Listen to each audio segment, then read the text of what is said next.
seja Deus, a paz do Senhor, igreja. E eu pergunto a cada um de vocês que está aqui, né, o que vocês vieram fazer hoje na igreja? Né? O que trouxe cada um de vocês até aqui hoje? O que motivou vocês a estarem aqui hoje? Vocês já pararam para pensar? Né? Mas eu creio que quem trouxe cada um de vocês aqui foi o Espírito Santo de Deus, que marcou, né, esse encontro com cada um de nós. E a palavra que eu trago para a nossa meditação se encontra hoje no livro de Atos. Livro de Atos dos Apóstolos. Atos 8, capítulo 8, a partir do versículo 18. Eu passei um tempo enferma em casa, alguns meses atrás, e eu tirei para ler esse livro, né, que é um livro grandioso, que fala muito do início da igreja primitiva, de como a palavra do Senhor se espalhou. Atos, capítulo 8, do versículo 18 ao 24. E essa palavra me chamou muita atenção. Fiquei muito pensativa acerca dessa palavra, porque tudo aquilo que está escrito aqui na palavra, a palavra ela não está ultrapassada. A palavra ela ainda está, tudo que está escrito ainda age nos dias de hoje, né? Como se a palavra fosse escrita antigamente, mas com o que ainda acontece hoje, né? Então vamos fazer a leitura da palavra. Atos 8, a partir do versículo 18, que diz assim: E Simão, vendo que pela imposição das mãos dos apóstolos era dado o Espírito Santo, lhes ofereceu dinheiro, dizendo: Dai-me também a mim esse poder, para que aquele sobre quem eu puser as mãos receba o Espírito Santo. Mas disse-lhe Pedro: O teu dinheiro seja contigo para a perdição, pois cuidaste que o dom de Deus se alcança por dinheiro. Tu não tens parte nem sorte nesta palavra, porque o teu coração não é reto diante de Deus. Arrepende-te, pois, dessa tua iniquidade, e ora a Deus, para que porventura te seja perdoado o pensamento do teu coração. Pois vejo que estais em fel de amargura e em laço de iniquidade. Respondendo, porém, Simão disse: Orai vós por mim ao Senhor, para que nada do que dissestes venha sobre mim. Amém? Essa palavra ela está escrita em meio de um momento de perseguição. A igreja do Senhor ela estava sendo perseguida. E tinha acontecido a morte de Estevão. E por Paulo, né, foi até assinado esse decreto, ele até concordou na morte desse homem. Então a igreja se dispersou. Muitos procuraram lugar para se esconder com medo de serem mortos. Mas a perseguição, que nem diz o louvor, não parou a igreja, né? O Coliseu não parou a igreja, né? A igreja, mesmo sendo perseguida, ela não parou de crescer. E tem sido assim. Por mais que os cristãos hoje em dia sejam perseguidos, sejam menosprezados, mas a igreja e a palavra do Senhor, ela continua sendo pregada. E em meio a essa dispersação, em meio a essas ameaças, os apóstolos, eles não se separaram e eles não deixaram de pregar a palavra. Eles não pararam de anunciar a palavra, de anunciar Cristo e o seu reino, né? E o que é que acontecia? Muitos demônios eram expulsos, muitas vidas eram salvas, muitos milagres aconteciam, muitas maravilhas aconteciam. Para quê? Para testificar do poder do Senhor. Para que muitos viessem a crer, era necessário que grandes maravilhas acontecessem. E muitos aceitavam ao Senhor porque viam essas maravilhas. E eu te pergunto, por que hoje tu estás aqui? Por que hoje tu serves ao Senhor? Por que tu aceitasse ao Senhor? Foi como Senhor e Salvador da tua vida? Ou foi por conta do que Ele pode fazer na tua vida? Foi por interesse ou foi por rendimento? Por arrependimento dos seus pecados? Né? Porque muitos têm servido ao Senhor, têm aceitado ao Senhor por modismo. Então, aceitam, se batizam, mas não servem dignamente ao Senhor. Não tem comunhão com o Senhor. Não houve arrependimento verdadeiro e genuíno. Né? E foi o que aconteceu com Simão. Mas quem era Simão nessa história? Simão era um homem que era envolvido em mágica. Era um homem que ganhava dinheiro fazendo adivinhações, fazendo mágicas. E a palavra diz que ele já tinha enganado a muitos com essas mágicas. E ele era visto como um homem que tinha um dom de Deus por conta das mágicas. E muitas pessoas estão se enganando, sabe por quê? Porque não lê a palavra.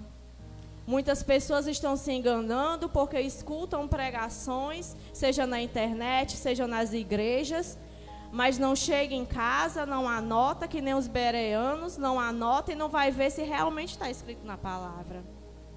Né? Então as pessoas, elas estão se deixando enganar. E não pode ser, isso não pode acontecer. A gente precisa se arrepender e buscar o Senhor de todo o coração.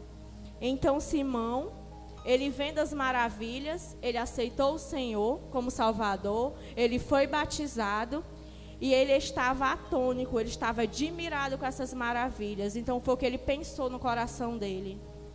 Eu vou pedir os apóstolos, né, vou pagar um valor para que seja derramado sobre mim esse dom. Gente, os dons que o Senhor derrama sobre a vida de cada um, não tem dinheiro no mundo que compre. Não tem dinheiro nenhum que pague a unção do Espírito Santo sobre as nossas vidas. Não tem nada que a gente possa fazer para conquistar, a não ser a nossa vida na presença do Senhor. A não ser a nossa renúncia, a não ser a nossa vida de santidade, a não ser a gente deixando de lado, resistindo ao diabo, resistindo às coisas do mundo. Aí sim, o Espírito Santo pode ser derramado sobre a vida de cada um. Aí sim você pode orar sobre a vida de alguém e um demônio ser expulso, uma pessoa ser curada. Mas dinheiro nenhum, nada, aparência nenhuma pode comprar os dons do Espírito Santo. A presença do Espírito Santo sobre as nossas vidas. E foi isso que Simão fez. Ele tentou comprar. E o dinheiro, ele é a raiz de todos os males. E a palavra diz que por isso muitos têm se desviado. E em 1 Timóteo 6:10 diz assim: o amor ao dinheiro é a raiz de todos os males. Algumas pessoas, por cobiçar o dinheiro, se desviaram da fé e se afligiram com muitos sofrimentos. E é isso que tem acontecido. As igrejas lotadas de pessoas sem a presença de Deus. De pessoas que vão para a igreja apenas como um divertimento, como um lazer no domingo. Gente, não é assim. Jesus, ele está voltando. Está cada dia mais perto. E é impossível a gente separar o joio do trigo ainda nesse tempo. Porque tem muitas pessoas que parecem joio, mas é trigo. Porque a gente julga pela aparência. E tem muitas pessoas que são trigo, mas parecem joio. Então quem somos nós para julgar? Mas o que a gente pode fazer é buscar todos os dias da nossa vida a presença do Senhor. A gente precisa buscar Ele, precisa interceder. Nós servimos ao Deus dos deuses, como foi louvado nessa noite. Basta uma só palavra do Senhor para que tudo seja determinado sobre a nossa vida. Basta só uma palavra dEle para que toda e qualquer situação possa ser mudada. Mas Ele precisa ver a gente no altar. E a vida de Simão era de uma forma assim, de tão pouca intimidade, que olha o que é que ele diz aqui. no finalzinho do versículo. Só voltar aqui que o vento... Quando os apóstolos dizem: arrepende-te, pois, dessa tua iniquidade, e ora a Deus, pois vejo que estás em fel de amargura e em laço de iniquidade. Olha o que Simão diz: orai vós por mim ao Senhor, para que nada do que dissestes venha sobre mim. Cadê a intimidade desse homem? Nós precisamos ter intimidade, nós precisamos orar. Deus, Ele quer ouvir a nossa voz, Deus quer ouvir o nosso gemido, Deus, Ele quer ouvir o nosso choro. Nós precisamos sim de pessoas que nos ajudem nas nossas batalhas, que nos ajudem intercedendo, mas é nós que precisamos orar, é nós que precisamos batalhar as nossas batalhas, as nossas lutas. Nós precisamos pedir ao Senhor para nos ajudar a se libertar das nossas iniquidades. Iniquidades é tudo aquilo que vai contra a palavra do Senhor, contra as leis, contra os mandamentos do Senhor. E a gente precisa buscar estar de conformidade. Então, por que nós cremos no Senhor? Nós cremos porque Ele pode nos dar prosperidade? Nós cremos porque Ele pode fazer milagres? Nós cremos porque nós podemos orar e acontecer grandes maravilhas? Porque Deus diz, Jesus diz, a palavra diz, que se a gente tiver fé, tudo é possível, né? Se a gente tiver a fé de dizer: sai, monte deste lugar, se transporta para esse outro, isso acontece. Mas o que Deus quer de nós é um coração contrito, um coração quebrantado na palavra dele. Então, que nada do que aconteceu com Simão, ele possa vir acontecer com a nossa vida. Que a gente não venha colocar o dinheiro, que a gente não venha colocar esse mundo em primeiro lugar na nossa vida, porque em primeiro lugar vem o Senhor. Nós precisamos buscar o Senhor em primeiro lugar para que todas as coisas possam ser acrescentadas. Nós não podemos servir e aceitar o Senhor só por bênção, só porque Ele pode salvar, só porque Ele pode curar. Não. Nós devemos servir a Ele pelo que Ele é. Ele é onipotente, Ele é onipresente, Ele é Deus poderoso, Ele é Deus que Ele é o início, Ele é o fim. Ele é o alfa e Ele é o ômega. E Ele virá. E como é que Ele vai achar a igreja dEle? Como é que Ele vai encontrar a igreja dEle quando Ele vier buscar? Eu estava pensando esses dias, me deu desespero. Sabe, eu pensando, meu Deus, quando tu vier, o que é que vai acontecer de mim ou do povo? Porque eu cheguei a pensar, porque o inferno, a palavra diz, né, que é um fogo que não se apaga. Né? Muitos gritam, muitos choram, são uivos de dores. Eu não quero estar lá, não. Eu não quero estar lá porque eu não suporto uma dor. Imagine você estar no inferno queimando de dor por conta dos seus pecados que você não consegue esquecer aqui na terra. Que você não deixou, você aceitou Jesus e não consegue largar, não consegue deixar para trás o passado, não consegue deixar para trás os vícios, os gostos, desejos, as más influências. Aceitou Jesus e continua sentando na roda dos escarnecedores. Não é assim, é mudança de vida. É nova criatura em Cristo Jesus. Eis que tudo se fez novo, é tudo. Quando a gente permite que o Senhor Jesus entre no nosso coração, tudo muda. Muda o nosso falar, muda o nosso pensar, muda o nosso agir e até o nosso vestir. Muda tudo, tudo, tudo, tudo, quando Deus está no controle das nossas vidas. Então que a gente possa buscar Ele. Existe Deus me faz me lembrar agora de Zaqueu. São dois homens, né, Simão e Zaqueu. Dois exemplos diferentes.